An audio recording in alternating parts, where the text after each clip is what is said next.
Welcome back to another episode of Beyond the Post with Robb Dunewood and Bodie Grimm. I'm Robb Dunewood. And I'm Bodie Grimm. In this episode, we're going to be talking about microphones. You clearly need a microphone if your content is audio-based, but even if you create video, one half of good video is good audio. In this In Between the Post episode, we're going to be talking about all types of microphones and what you should focus on depending on the type of creator you are. Yeah, Rob, I think we should let everybody know that we are not going to cover everything microphones. We're going to talk a lot about microphones. We're going to give you a good base when it comes to microphones, but we're not going to talk. We're not going to go into like the nitty gritty details. We do have some other content surrounding microphones, such as mic technique and audio interfaces and just little gadgets that you can get to boost the quality. But today, it's just about the physical microphones themselves. Absolutely. Bodie, you and I, we both are podcasters, but we also listen to a lot of podcasts. And one of the hardest things to do is to listen to bad audio. And, you know, not that we're mic snobs or anything like that, but just getting the right type of mic, just making sure that the mic you use fits the room that you're recording in, just little decisions that you make before you just start recording some audio can make all the difference between whether or not someone's going to listen to it or not. So I figured that we could, do an episode here where we're just going to talk about the types of mics you should use for the various kinds of content you're going to create. Yep. Let's start off with the types of mics. We have dynamic mics and condenser mics. Let's start with condenser mics. So most microphones that most people use, and I would say use incorrectly, are condenser mics. These are the type of microphones that back when we were kids, when we were playing with tape recorders, or you had a microphone that you plugged into something and you talked into it. Those are condenser mics. And they literally pick up everything. That's what they're designed to do. They're designed to pick up the needle falling in the room. They're meant to pick up everything, and they do. The problem with that is that if you're not using a condenser mic, which once again, most mics probably are condenser mics. If you're using a condenser mic and you don't have a good sounding room, or I should say a good sound treated room, everything will be heard. The dog barking, the cat walking across the floor, the cat, scratching, the car horn, down the street, the birds chirping, all of that stuff you're going to hear in a condenser microphone. And, the other side of that would be dynamic microphones. Dynamic microphones work almost in the opposite way of condenser mics. They very, very, they sound reject very, very good. So you'll notice that we are both using dynamic mics. If I were to just push my microphone 6 inches away from myself, my audio signal goes almost completely away. Condenser mics don't do that. You would hear me just as clearly on a condenser mic six inches away as you would if it were right up on my mouth. So for podcasting specifically, because I think that's where we're kind of starting, I tend to believe that in almost every case, a dynamic mic is probably the way to go, just because it cuts out all of that extraneous noise that you generally don't want in your recording that you would have to clean up in post. So there are good reasons, and most of them, I believe, are if you're a musician, there are good reasons to have a condenser mic. But I don't think in content creation, I don't think there's a good reason in any type of content creation when it comes to creating TikTok videos or podcasts or YouTube, because you don't want those distractions. And just people are saying, it's like, well, condenser mics, those are the kind of mics that like artists are using and stuff like that. And even podcasters are using condenser mics. That is true, because you're going to get a tone out of those type of microphones that dynamic mics just aren't capable of doing. They're just not sensitive enough in many cases. But for talking head type video, you don't want that sensitivity. I don't want you to hear, like right now, my neighbor is cutting the grass. I know you don't hear it because of the mic that I have. If I had a condenser mic, you would hear their lawnmower every time they walk past my window. And it is, it's just one of those things to where a lot of people will make the wrong type of purchase on a microphone, not understanding what their room sounds like. Do they have hardwood floors? Do they have a lot of right angles? Do they have bare walls that creates echo? There's just a lot of things that go on. So, not to belabor the point, but podcasting, I tend to recommend that you look at a dynamic mic simply because it is not nearly as sensitive as condenser mics in the same price range. Yeah, and I will add, as somebody who does a lot of editing, if you buy a condenser mic and all of those things happen, like let's say you get your dream interview with somebody, or you are just really vibing on your podcast, and somebody makes a noise in the next room, and it will take that moment, and it doesn't ruin it, but it draws the focus of whoever's watching or listening to you to whatever that noise was. And trying to cut that out in editing takes so much more time than just having a good mic that minimizes those interruptions.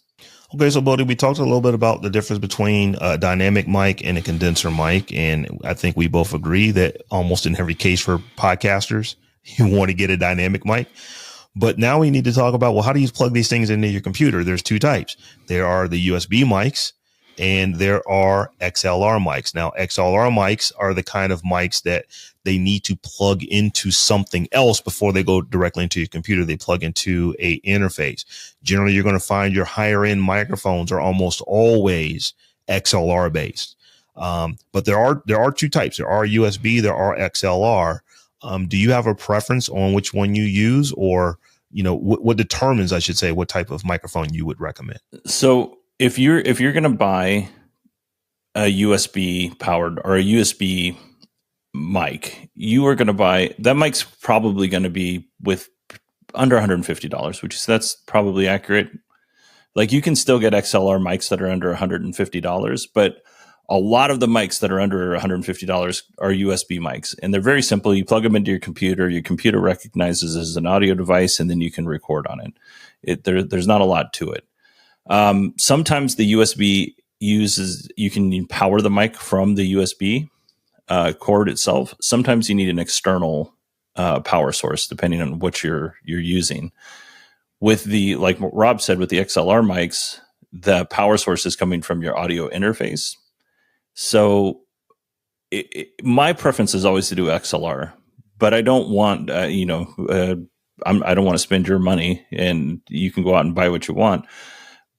But whatever you buy, just make sure, like if you buy an XLR mic, say you spend $150 on an XLR mic, well, now you're going to have to go out and spend some money on an audio interface. And you might have to spend a little bit extra money on a cloud lifter, which we'll talk about here in a little bit. So go ahead. Oh, I didn't mean to cut you off, but one of the things I was going to say is that I used to be team XLR, but I would say like in the last 10 years, maybe even longer than that, because they've been around for a while. But in recent memory, there are a lot of really good microphones that are XLR / USB. Mm-hmm. So you get the both of both worlds. And the reason for that is that, Bodie, I am plugged into an interface that I want to say I spent at the time $600 or $700 for. That is in addition to the microphone that in the one that I'm using right here, I paid like $280 for. So, the issue is that that's a lot of money to be able to get your voice into your computer. But this microphone that I'm using right here, this is the Shure MV7. It is a combo mic. I am using it as an XLR mic right now, but I could also use it as USB. So one of the things that that I actually recommend in a lot of cases is that if you are looking for a mic and you know that you don't have an interface day one, that you might want to get one that is both USB and XLR because it'll grow with you. One of the drawbacks to a USB mic is that you cannot use multiple. Well, I don't want to say you cannot. It is more difficult to use multiple USB mics, in the same setup. And two, it is, you're generally not able to plug a USB microphone into an interface if you decide to go to an interface at some point later. So my recommendation, if you're going to go USB / XLR. So you get the both of the best worlds. Yes, I will agree with that. I prefer XLRs simply because you can do more with your signal depending on how complicated or how high tech your audio interface is. With most USB mics, you're not going to get that. You're going to get what you get. You can change that in your digital audio workspace, which we can talk about at another time.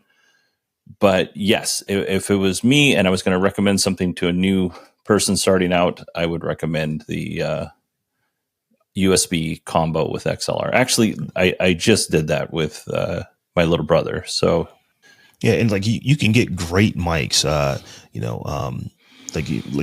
think we'll do another show where we will talk specifically about them. But I'm thinking of probably 5 different brands of XLR/USB microphones that are all under $100, and they all sound really, really good. So that is a good way to go. Now, one of the other things that we probably should talk about, as far as USB versus XLR, is that one of the things that a lot of people don't think about when they are getting their microphones is what are they going to sit their microphone on? How are they going to have that microphone mounted? So just be aware that depending on the mic you get, they generally do not come with stands.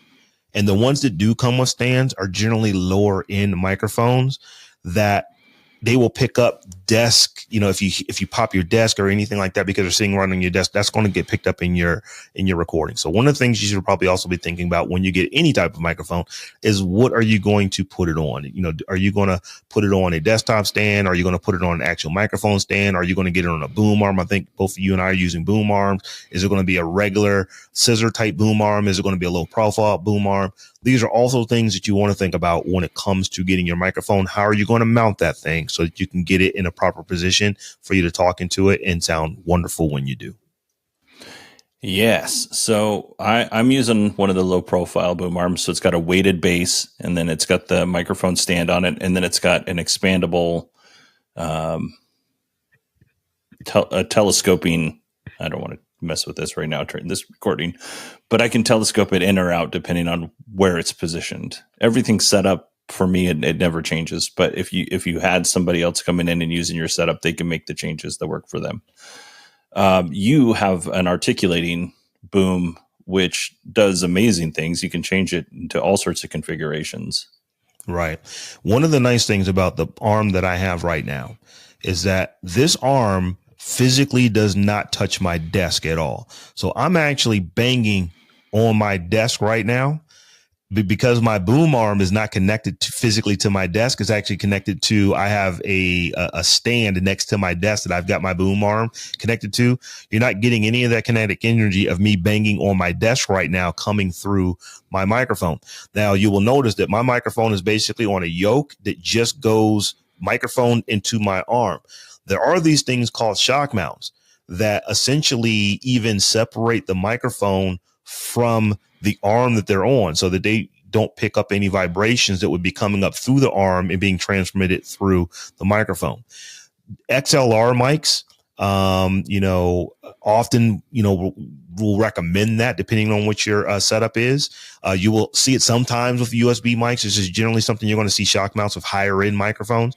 But a lot of times you'll notice that there's these little things that look like springs or look like, bungee cords that a microphone is suspended in, in the air that is connected to the boom arm. And that's just so you can get more sound dampening between. In fact, Bodie's got one on his. So, yeah, so that microphone is physically not connected to the boom arm. It's connected to the shock mount, which is connected to the boom arm. And there's some dampening built into that shock mount. And you could probably hear me hitting my desk. My low profile stand is just right on the desk.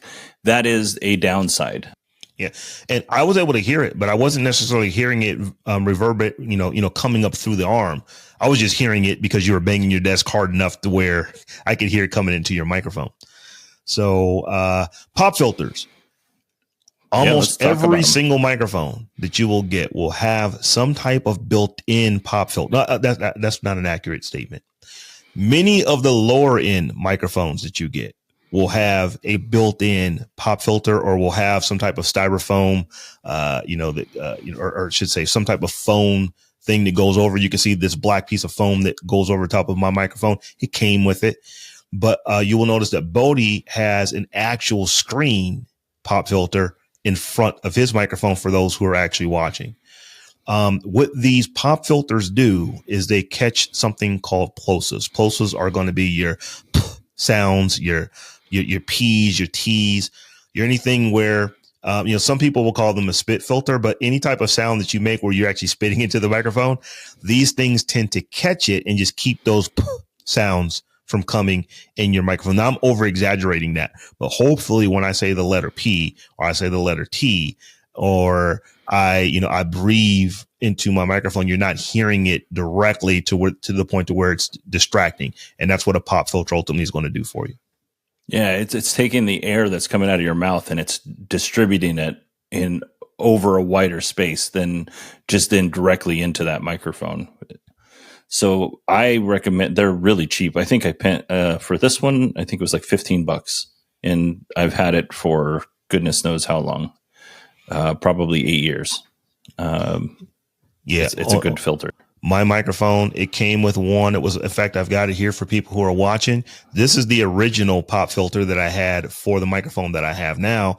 I just bought a bigger one to just give me a little bit more diffusion of those plosive sounds that go into my microphone. So pop filters are generally a good thing. As I said, most lower end microphones that are generally under, I would say $100, probably have some type of foam pop filter that they come with.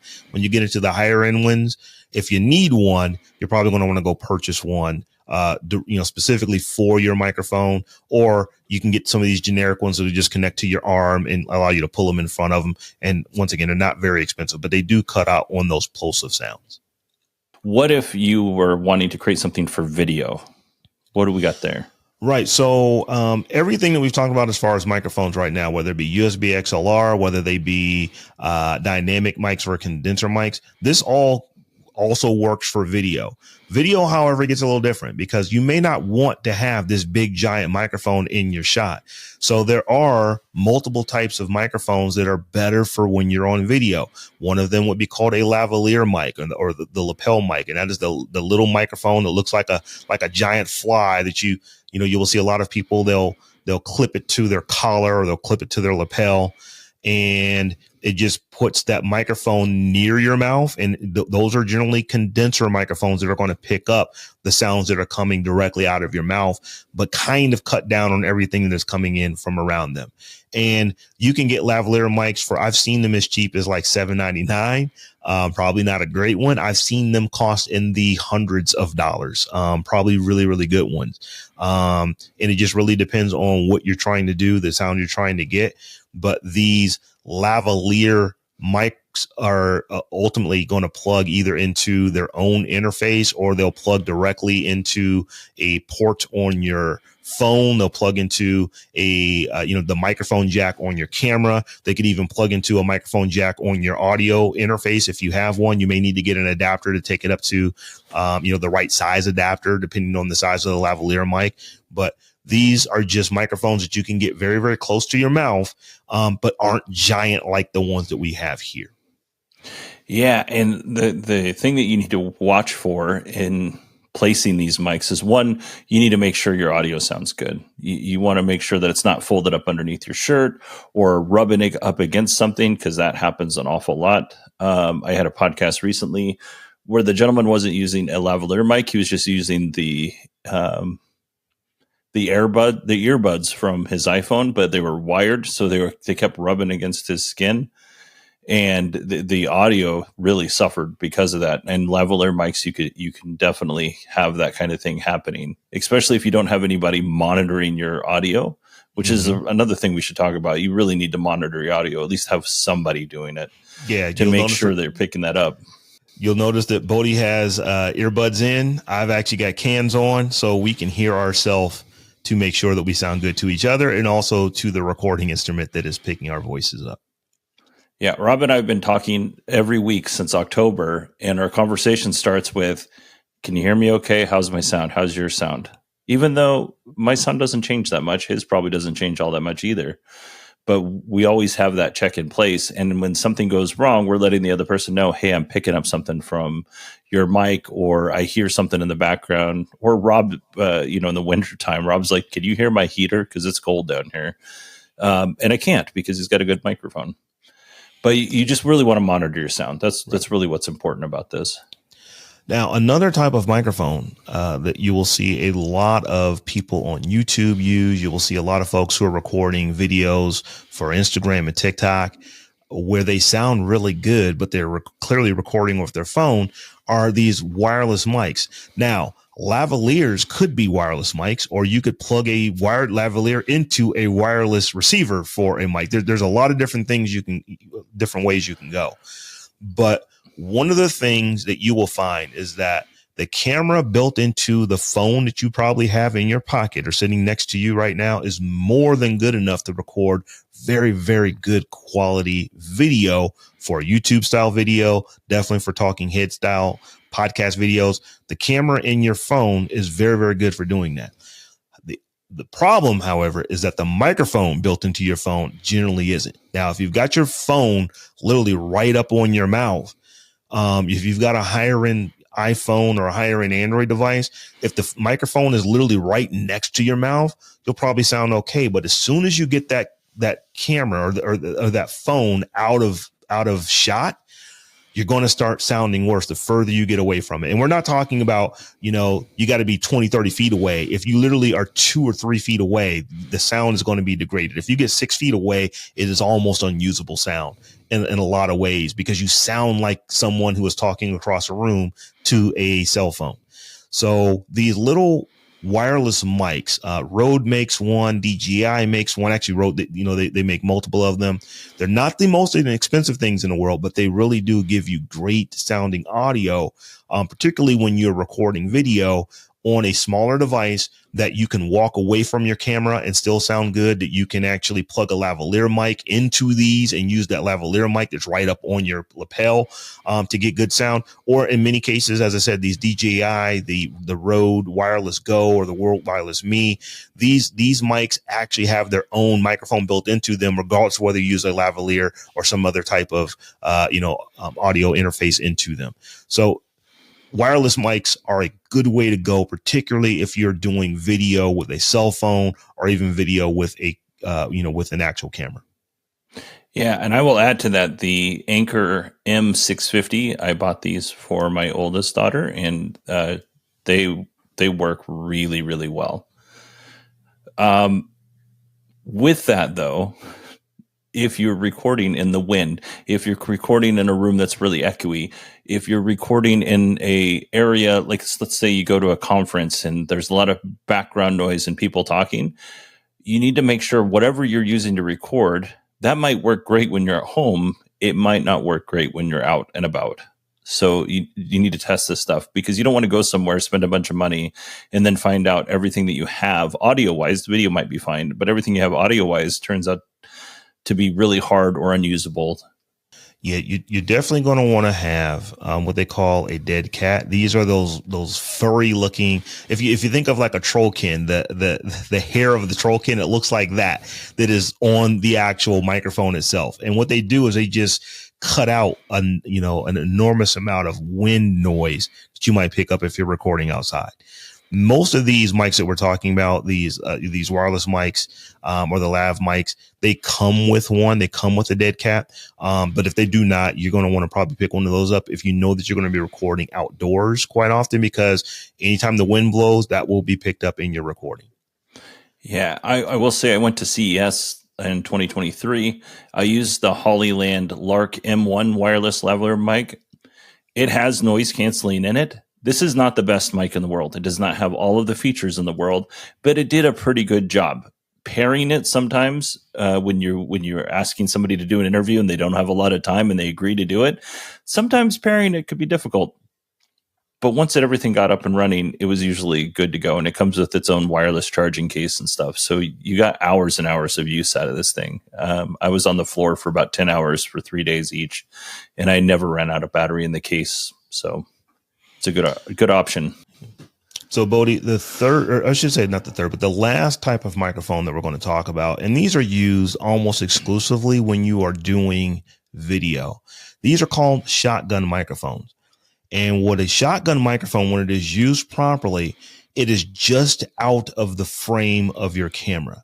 So if you imagine, I'm going to, for those who are watching the video, I've got my finger at the top of my screen.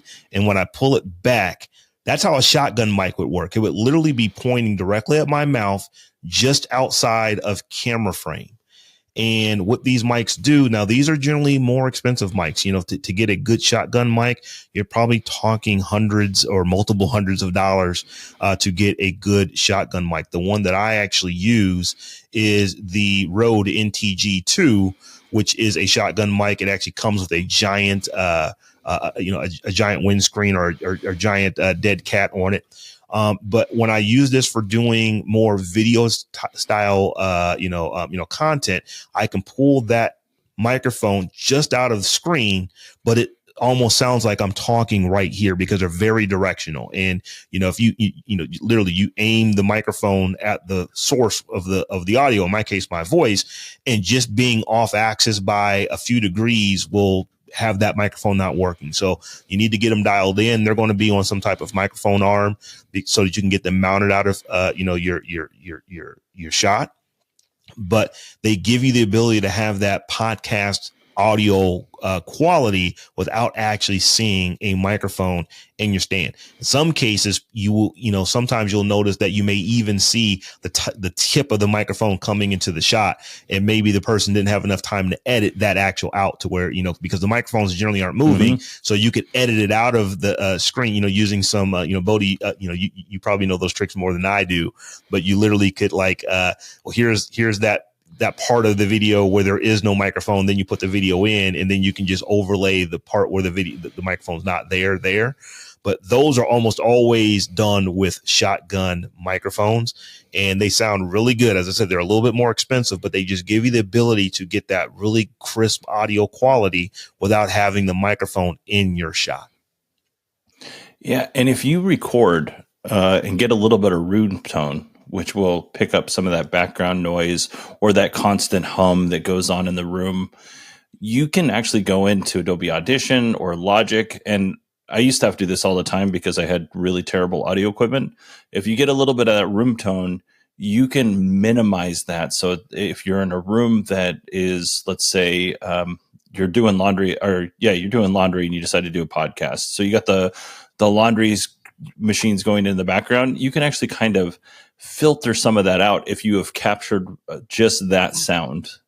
And it's not hard to do. I used to do it in an Audition all the time. In the last probably 5-6 years, I haven't had to do that. So I don't know if I could gun to my head do it right now, but that is something that I used to use to help smooth out some of that poor audio. So there is a tool. Now, depending on who you are as a audio person, you may hate this tool, you may love this tool. It is called Audacity. It is arguably one of the best free tools I've ever downloaded and installed. I've probably been using Audacity probably 20 years. It's just a free piece of software that allows you to do recording. Now, it does not compare to some of these higher end digital audio workstations. I'm not saying that, but it does do a lot of basic things when it's just you recording very well. And one of them is basically being able to denoise, your audio. So one of the things as you were just talking about, Bodie, you would actually go in and just listen to a portion of audio that has that washing machine in the background that's making that noise. And you literally just grab that part of the file and say, denoise this, and then apply it to the rest of your audio file. And it'll take that part out. Now, it's not perfect. It doesn't do it at 100%, but it will make unusable video, or I should say unusable audio, very usable just by simply gating out the noise that you did not want in your recording. And we'll talk about those specifics when we get to to an episode on just, some of the things that we do when we're actually editing audio. But that is a great feature that almost every DAW will have. And even one of the best ones that's free, Audacity, that I've used for, like I said, a couple decades, it does this right built into the software. If you don't know what a digital audio workstation is or a DAW is, don't worry about it. It's a multi-track audio editor in this case. And I haven't used Audacity for a while. I probably tried it out in 2012, 2013, somewhere around there. But Audacity, like Robb says, has a lot of free effects and plugins. That stuff is not cheap. Like you can find a plugin to do something, like maybe you need to remove a certain thing out of your audio. That might cost you $30 or $40 just to buy that plugin. It looks like Audacity, now that I'm looking at their website here, has a lot of that stuff that's just kind of included. Yeah. Like I'm a fan of Audacity. I understand why a lot of audio engineers say, no, I can't, you could never recommend that. It's like, no, I recommend it for people who are just getting started out that don't know that they need something better. One of the downsides of Audacity is that it's destructive in the way to record. So when you save, whatever you saved is what you have. It's not like you're going to close out of the application, go back in, and then revert back 9 changes. Where a lot of DAWs will give you that ability to go back in and make edits, of files that have been saved multiple times. And like I said, we'll talk about those things when we talk about DAWs. But I like it. It's a great tool, and there are podcasts that I create that literally thousands, if not tens of thousands of people listen to, that is the tool that is actually being used to edit the audio. So, buddy, I think that probably wraps up what we had for this particular in between the post, or I should say between the post episode. And, just to kind of recap. So this is a microphone episode. If you are recording audio, clearly you need one. If you're recording video, it may not be clear, but you clearly need good audio as well. As I said at the beginning, good audio is half of your good video. In fact, people are not psychologically designed to be able to listen to horrible audio. You can watch grainy video way more easily than you could ever listen to scratchy, pop, sounding audio that just doesn't sound great. It actually, makes people nervous when they're listening to bad audio, and they tend to turn it off. So you want to make sure you've got good stuff. So just to wrap up, 2 different types of microphones you should be thinking about: condenser microphones versus dynamic microphones. If you're just getting into this and you do not have a completely sound treated room with sound dampening on the walls, carpet, and no noise coming in from outside, you're probably going to want to use a dynamic microphone. Once you get a dynamic microphone, what kind of dynamic microphone do you get? Is it going to be USB or XLR? On the lower end, USB are going to be there. As you start getting to the higher end microphones, they generally only come in XLR. A good compromise, if you're just starting out, is that you get a USB mic today so that you do not need an interface, but it is also XLR so that when you get a USB or when you get an interface at some point later, you can actually take that mic and grow into your podcasting or to your live streaming and to your video creation journey. Once you actually have the type of microphone, if you did go XLR, you're going to get you need to get an interface. We'll actually do an entire episode on interfaces because there are many, many different types, but you will have to have something that's going to take that XLR analog signal, convert it into digital, and allow you to plug it into your computer. We'll talk about, we talked about mic technique a little bit. Do you need to have a pop filter? Are you going to be recording outside where you may need to have a dead cat? We didn't even get into just talking close to your microphone or talking away from your microphone and being on axis and off axis. We'll get into, more specifics on that, but those are things you want to think about.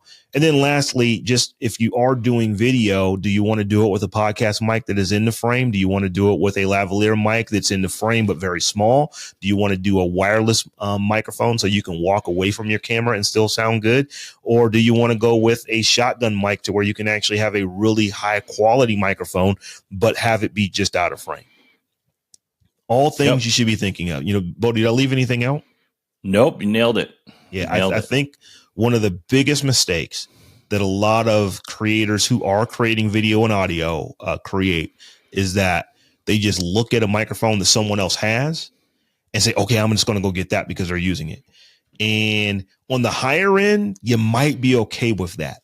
But on the higher end, different microphones are tuned differently for different types of voices. So Bodie and I would not use the exact same type of microphone on the high end simply because we have very, very different types of voices. So one of the things you want to do is just do a little bit of research, because a lot of times what we find is that you buy a condenser microphone that literally picks up the dropping of a pin across the room and everything is in your audio, and you're doing all these things to try to clean up audio, when if you would have just got a dynamic mic for roughly the same amount of money, it would have saved you enormous amounts of times in your edit.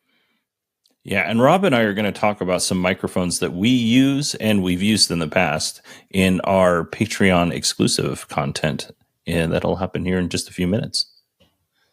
Do you want to tell them how to go to Patreon, Rob? So absolutely. So for those who are listening and those who are watching, head over to beyondthepost.fm/Patreon. beyondthepost.fm/Patreon. And once you get over there, we've got multiple tiers. Any one of those tiers is going to get you access to our bonus content. And you'll be able to come in and, like I said, we're going to go through that. And we're going to, Bodie and I are both, we have been podcasting for a while. And between the two of us, we probably have dozens of microphones and interfaces and things like that allow us to sound real nice and pretty when we're talking to cameras and microphones. So we'll be talking about that in our Patreon. Once again, head over to beyondthepost.fm/Patreon.